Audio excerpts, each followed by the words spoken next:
Last week I painted the skin on this Cliffbreaker Cyclops mini from the Massive Darkness board game.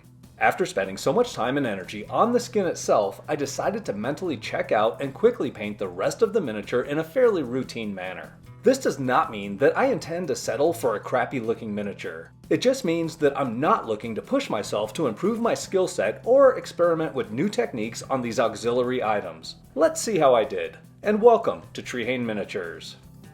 I'm not using an airbrush or any other special products for the remainder of this project. I'm merely using a standard brush and ordinary acrylic hobby paints. So the first order of business is cleaning up the airbrush overspray from the previous step. I paint everything that isn't skin with Death Reaper by Duncan Rhodes 2 Thin Coats. This will give me a fresh canvas to work with while I paint the remainder of this beast.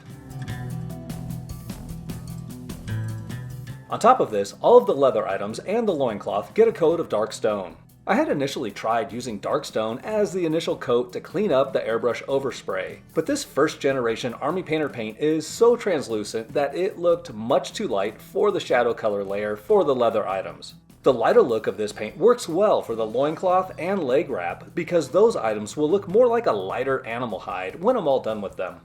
Create a mix of dark stone and necrotic flesh for the mid-tone color of the loincloth and leg wrap. This is as light as I'll go for these items. I apply this color with a lot of stippling and very short strokes to create a textured appearance. This will be a common theme for the remaining items on the Cyclops. I want his garments to look weathered and worn. In my mind, it wouldn't make sense for a cliff-dwelling monster to have immaculately maintained apparel. I built this up in a couple of applications. Unlike traditional layering, I'm not necessarily building layers with smaller applications of paint on top of the previous layer. I'm haphazardly developing texture. Some parts will be more translucent while others will be more opaque without adhering to a strict highlighting format. I get even more aggressive with the texture on the stone items. For the large stone in particular, I use a medium-sized dry brush as a tool to quickly stipple texture on the rock surface. These bristles are separated enough that I can easily place a gaggle of small dots with a single dab of the brush. I'm not necessarily using this color to highlight the rock. I'm allowing the Death Reaper color underneath to remain visible over the entire surface of the rock.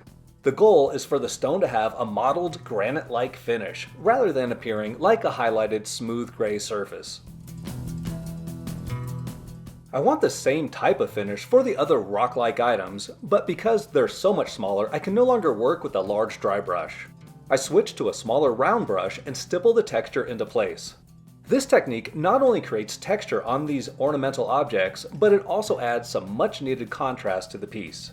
Contrast can come in many forms. Most traditionally, it's used to describe variance in light value from extremely dark shadows to very bright highlights. It can also be used to describe contrast between colors, usually complementary colors on opposite sides of the color wheel. Here, I'm creating contrast in texture.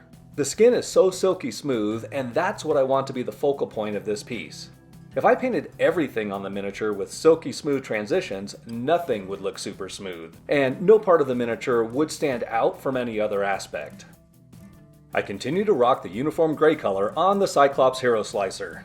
I honestly don't know if this blade is supposed to be made out of metal or stone, but I'm proceeding as if it's metal. It unfortunately isn't depicted in the game art. I basically thin this gray paint with water to the point where it is somewhere between a glaze and a layer consistency. Then I build up the opacity where I want the light reflections to be the most intense. I focus these reflections on the curved edges of the blade as well as any bumps and protrusions that are present on the weapon. I use a more opaque layer consistency for edge highlighting the many imperfections in this steel. Not much changes with the application of light gray on the stone. I still use a dry brush to stipple these lighter colors all over the large rock in the Cyclops' hands. Again, these are not highlights per se. I'm establishing the color variations so commonly found in stone. Once I'm satisfied with the look of the stone, I switch to a smaller brush for the highlights. I swipe the edge of my brush along the raised edges of the stone to exaggerate where the light would reflect off these angled surfaces. I continue to use the small paintbrush and light gray paint for the smaller stone bits and bobs. And once again, I stipple in some texture on the surface of the stone, and I highlight the edges with the side of my brush. On the sword, I begin by edge highlighting everything with a light gray at full opacity.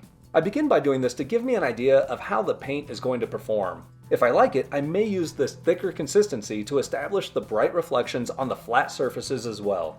This first generation Army Painter paint is pretty creamy, so I'm okay using it at a layer consistency without the fear of it becoming too chalky.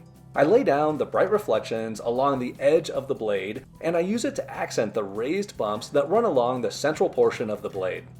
Because I chose to use a more opaque light gray for these reflections, I now need to glaze the noticeable separation between the light gray and the medium gray colors. I use medium gray for this that has been thinned to a glaze consistency with water. I begin each stroke within the light gray area and end my strokes in the medium gray area. This quickly smooths the transition between these two shades of gray. The final step for this hastily painted non-metallic metal is to use matte white to add little glints of light to the blade. This is used mostly to accentuate the edges and the point of the blade. I'm placing these ultimate highlights selectively along these locations. This represents the pure reflected white light, and I don't want it to detract from the actual color of the object. I'll implement these extreme white highlights even more sparingly when I paint the gold objects on this guy. I love using fur brown for leather items. It has a slight pink hue to it that I find very appealing. This pink hue also makes it wonderful to use for darker skin tones. For these leather items, I'm laying down an opaque layer of paint that covers nearly all of the dark stone below. I'm leaving the dark stone visible in all recesses and any place where two separate pieces of leather meet. I'm basically leaving the dark stone visible in places where a wash would settle if I chose to use one. On this particular miniature, I've decided not to use any washes. Every shadow has been formed by hand using layering. I use a mix of fur brown and ice yellow for the final touch on the leather. Edge highlighting is all that's needed in the way of highlights, but I also use this mix to distress the leather. Anywhere that looks like the leather is stretched over an object, such as a buckle or weapon edge, needs to be lightened a bit. I also draw lots of little scratches along the edges of the straps. This is a quick and easy way to make the leather look lived in.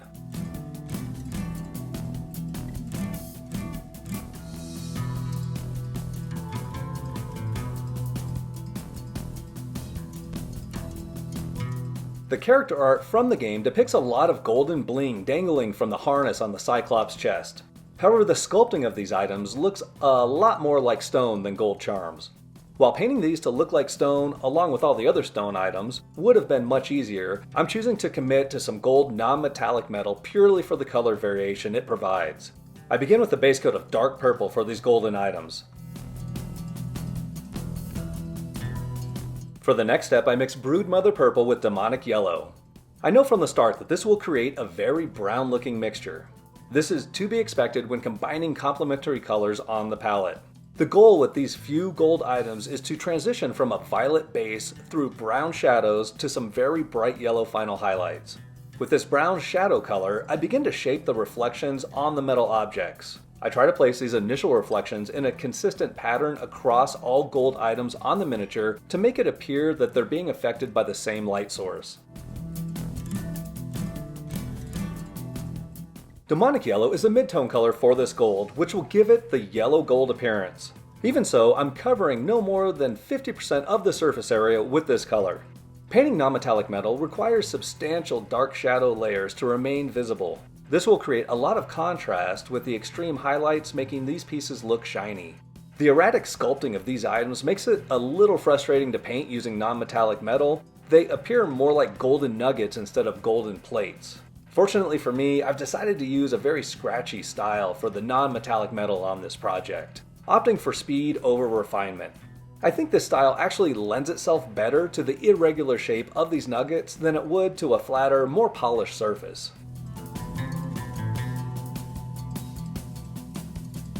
Alright, we are in the home stretch now. Just a couple more bright highlights and we're done. I use ice yellow to highlight within the demonic yellow layer. This is a very light, very desaturated yellow. This can make the gold appear much too pale if I overdo these highlights. It's not uncommon for me to return to demonic yellow and use it as a thin glaze over these final highlights. That approach will return the yellow hue to the gold while maintaining its current brightness.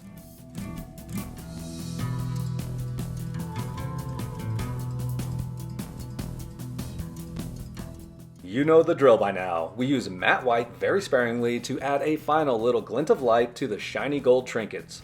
I'm really glad that I decided to go with gold on the Cyclops harness charms instead of stone. The yellow gold contrasts nicely with the violet hues of the skin. I am more than satisfied with the final look of this roaming monster and can't wait to use him in my next game session. I'd like to thank my incredible channel members for supporting my work on this channel. You too can become a channel member for as little as $1.99 per month and receive perks such as early access to videos, extended versions of our painting tutorials, and even a tier that lets you decide which miniature I paint next. Thank you so much for watching. Please hit the like button and subscribe to the channel to join our growing community of painters.